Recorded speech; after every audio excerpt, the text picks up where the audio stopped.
बताऊंगा, ठीक है।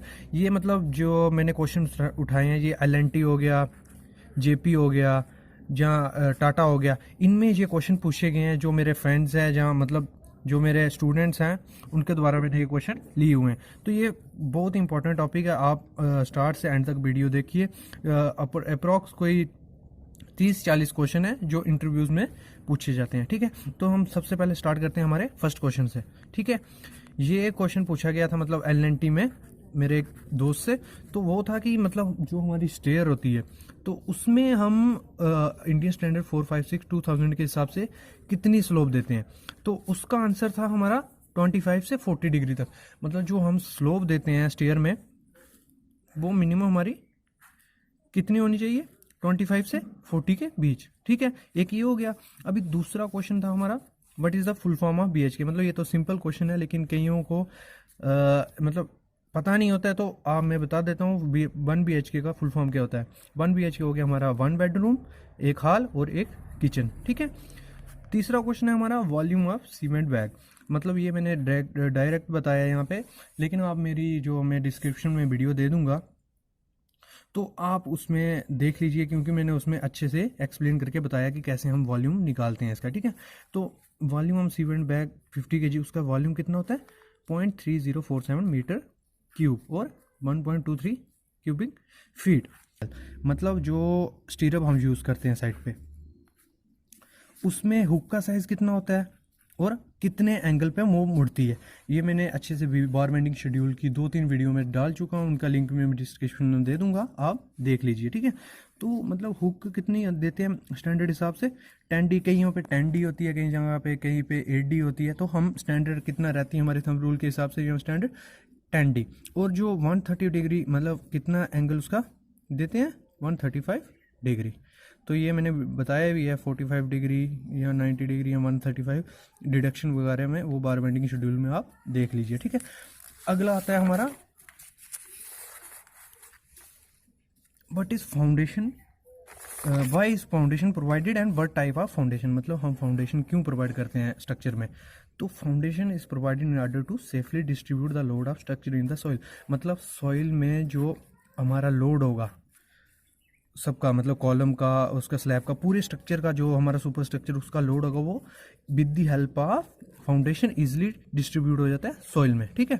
ये हो गया। और उसके कितने टाइप होते हैं फाउंडेशन के, मेनली 2 टाइप होते हैं, shallow foundation and deep foundation. इसके आगे फर्दर हैं, वो मैंने वीडियो डाली, उसमें आप देख लीजिए। लेकिन इसमें मैं बता देता हूँ, क्योंकि जो इंटरव्यू में क्वेश्चन पूछा जाता है, डायरेक्ट पूछा जाता है कि टाइप्स या फाउंडेशन हम क्यों प्रोवाइड करते हैं, ठीक है। अगला क्वेश्चन है हमारा कैलकुलेशन वेट ऑफ स्टील। मतलब जो स्टील का वेट है उसको हम कैलकुलेट कैसे करते हैं। तो ये सिंपल सा फार्मूला है। इसकी वीडियो में मैंने जो भी मैं ये आपको बता रहा हूँ ना, इंटरव्यू में जो क्वेश्चन पूछे जाते हैं, इन पे मैंने इनका बेसिक मतलब अच्छे से एक्सप्लेन करके सब वीडियो बना चुका हूँ।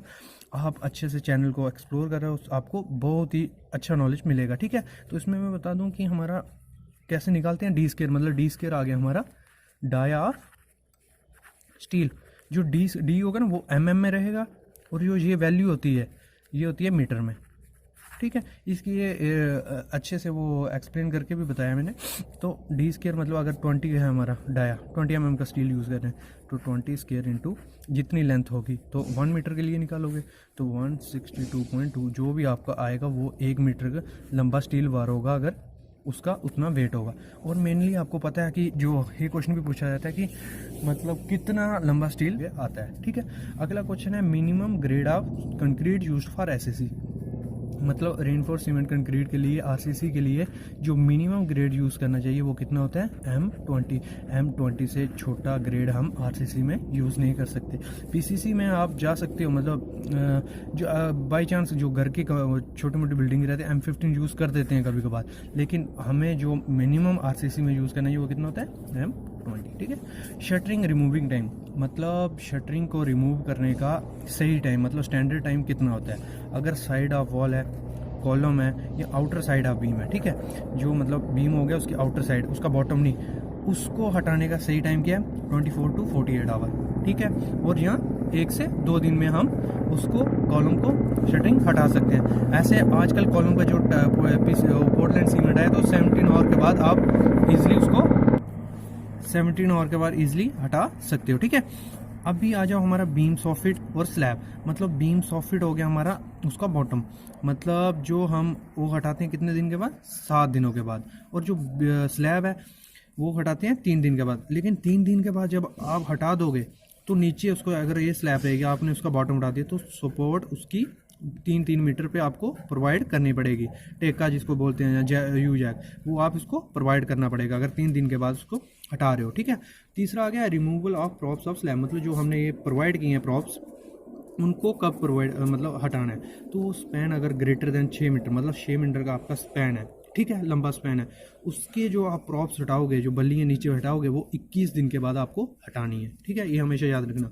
और ये तो मतलब आपको अगर काम करवा रहे हो आप साइड पे, तो ये चीज़ें आपको वैसे भी ज़रूरी हैं। ठीक है, डी शटरिंग के बारे में, तो स्पैन अगर लेस देन 6 मीटर है, 6 मीटर से छोटा स्पैन है, तो उसके आपको प्रॉप्स कब हटाने हैं, 14 दिन के बाद आप इजीली उसके प्रॉप्स हटा सकते हैं। ये मिनिमम है, इनसे पहले आपको नहीं हटाना है। बाद में आप 1-2 दिन बाद में हटा सकते हैं, अगर 3 दिन के बाद उसको हटाते हैं कितने दिन के बाद, 7 दिनों के बाद। और जो स्लैब है वो हटाते हैं 3 दिन के बाद। लेकिन 3 दिन के बाद जब आप हटा दोगे तो नीचे उसको, अगर ये स्लैब रहेगी आपने उसका बॉटम हटा दिया, तो सपोर्ट उसकी 3-3 मीटर पे आपको प्रोवाइड करनी पड़ेगी। टेक्का जिसको बोलते हैं, यू जैक, वो आप इसको प्रोवाइड करना पड़ेगा अगर 3 दिन के बाद उसको हटा रहे हो। ठीक है, तीसरा आ गया removal of props of slab. मतलब जो हमने ये प्रोवाइड किए हैं प्रॉप्स, उनको कब प्रोवाइड मतलब हटाना है, तो स्पैन अगर ग्रेटर देन 6 मीटर, मतलब 6 मीटर का आपका स्पैन है, ठीक है, लंबा स्पैन है, उसके जो आप प्रॉप्स हटाओगे, जो बल्ली नीचे हटाओगे, वो 21 दिन के बाद आपको हटानी है। ठीक है, ये हमेशा याद रखना। और ये तो मतलब आपको अगर काम करवा रहे हो आप साइड पे, तो ये चीज़ें आपको वैसे भी ज़रूरी हैं। ठीक है, डी शटरिंग के बारे में, तो स्पैन अगर लेस देन 6 मीटर है, 6 मीटर से छोटा स्पैन है, तो उसके आपको प्रॉप्स कब हटाने हैं, 14 दिन के बाद आप इजीली उसके प्रॉप्स हटा सकते हो। ये मिनिमम है, इनसे पहले आपको नहीं हटाना है। बाद में आप 1-2 दिन बाद में हटा सकते हो, लेकिन इनसे पहले आपको नहीं हटाना है। ठीक है, अगला क्वेश्चन है हमारा, what are the concrete test. मतलब जो कंक्रीट को टेस्ट करने के लिए कौन कौन से होते हैं कि कंक्रीट हमारा अच्छी कंडीशन में हम यूज़ कर रहे हैं, उसका प्लेसिंग, उसकी बैचिंग अच्छी हो रही है, उसके लिए टेस्ट है।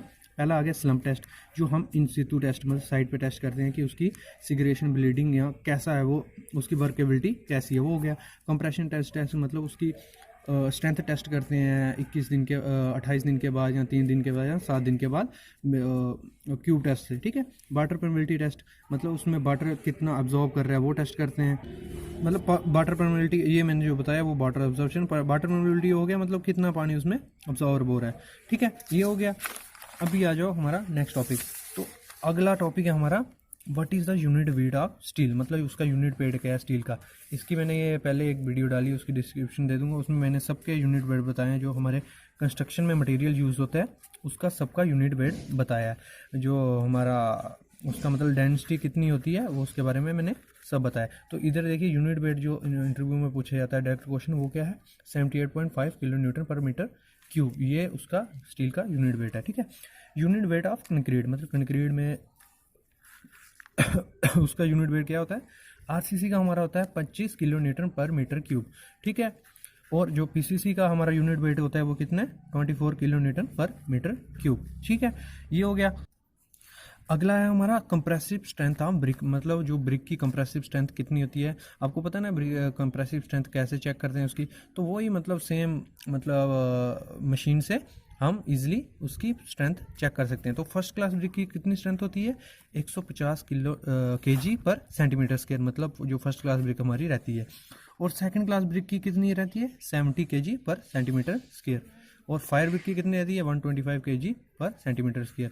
ये आ गई कंप्रेसिव स्ट्रेंथ ऑफ ब्रिक्स। अभी आ जाओ इनिशियल सेटिंग, हम क्यूरिंग किन किन मेथड से करते हैं साइड पे। तो एक हो गया हमारा स्प्रेइंग, सीधा मतलब पानी पाइप से लेके पानी मारते हैं। दूसरा हो गया वेट कवरिंग ऑफ सरफेस, मतलब विद द हेल्प ऑफ वो क्लोथ्स, मतलब जो बोरी हम बोलते हैं, उसको गीला करके हम उसको कवर कर देते हैं। तीसरा आ गया पॉन्ड बना के, मतलब तीनों तरफ मतलब छोटी सी वॉल बना के सीमेंट और सैंड की, उसमें पानी भर देते हैं, ये पॉन्डिंग हो गया हमारा।